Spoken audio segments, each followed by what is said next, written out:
Good day, everyone. I hope you're well. We are here in the beautiful city of Santiago, having just done the Andes Pacifico Enduro race. Now, it's a hell of a race, 5 days, lots of stages, and requires a lot of packing. So in this video, we're going to be looking at how to best pack for an Enduro race.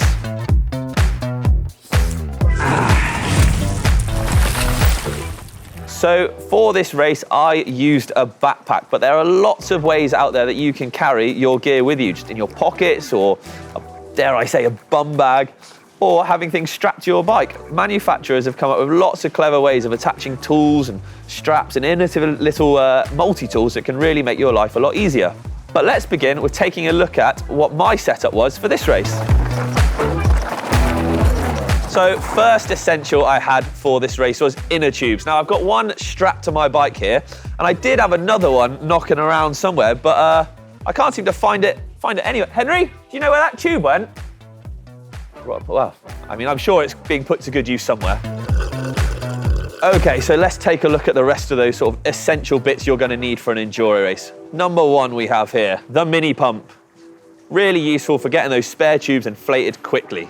If you haven't got a pump, the CO2 cartridge. Really useful for getting those tyres up quickly, but don't forget, you're going to need the adapter for the end. We've also got power link. Snap chains are no fun for anyone and can leave you stranded, so a quick link like this is going to get you out of a lot of trouble. One of the biggest, I think, essentials for anything and can fix most things on your bike is the multi-tool. Now, we've got this nifty little toe peak ratchet system. Loads of different attachments on there, T25s, you got your Allen key bits, a couple of tie levers and a chain breaker. So that is probably going to fix most of your trail side problems. Our final couple little of essentials, which I think you are really going to need, are pre-glued patches. Get you out of any trouble. Should, unfortunately, you puncture that tube in there, you've even got a backup.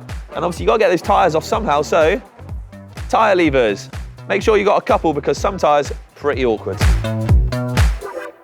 So then, this race was a gnarly one, and like I said, a few extra essentials were needed on this one. So, more bike specific, a spare hanger.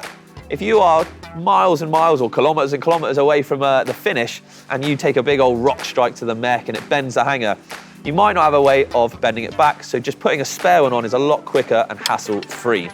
Also, getting that suspension dialed in, because I had the space in my pack, I had a shock pump. Getting those pressures dialed in, especially here where the heat can really affect things, is going to be crucial as well. This handy little tubeless tyre plug from Muck-Off. Now what this is, let's have a look, is like a needle you'll poke through the tyre, which will have a rubber plug in here. You pop it through and pull it out, and that blocks up the hole that you'll have had in the tyre, hopefully, and with the sealant, when spinning around, will seal that hole and hopefully get you to the finish of the stage. Tough ending. Now, like I said, I took a shock pump with me, and as well as adjusting my shock pressures, I had a pressure gauge with me. Also to check my tyre pressures. Should I puncture, or should I think that they're not running quite right and I wasn't comfortable getting the right grip? Combined with my little pump I took with me, I can adjust my tyre pressures in between stages for maximum grip. Now, it was mega hot out here. Temperatures were above 30 degrees and my fair British skin was not faring so well sometimes. So, SPF 50, much needed, because otherwise I'd be a lobster right now. Again, space in the bag, but I took a little pouch of Muck-Off sealant. Again, should I have got a hole in my tyre, lost a lot of sealant and needed to top it up, this sort of handy pouch doesn't take up a great deal of space and is really convenient for just popping back in there and making sure things are topped up. We've got a couple more. One, spare pads specific to my brakes, obviously. I know it sounds silly, but just make sure you've got the right pads in there. Not necessarily the right compound, but the right fitting pads. Just in case you burn them out, they wear out, contaminated, you've got another set in there that you can use. And finally, last but not least, was some cable ties and tape, because let's face it. How'd you fix it? Easy. Cable ties. Okay, so that is what I packed for this Andes Pacifico race, because it is a big old race.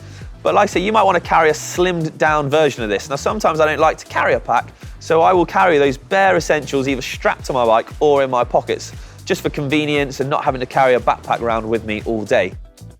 All right then, so to summarize my top tips for packing for an enduro race. Take anything that is bike specific with you. Also have a look at the course map beforehand. This can where you can figure out any food stops and water stops. So maybe, like I said, if you are going minimalist, you can plan where your water stops are. Now, thirdly, do your research on the event. How much climbing there is, what the distance is, how tough it is can really affect what you're gonna pack. Speaking of packing, I've still not found that second inner tube anywhere. Found that in your room, bud. Yeah, thanks mate. Cool. I don't know. Thank you for watching. I hope these tips on how to pack for an enduro race have really helped. And we'd love to hear what you think in the comments.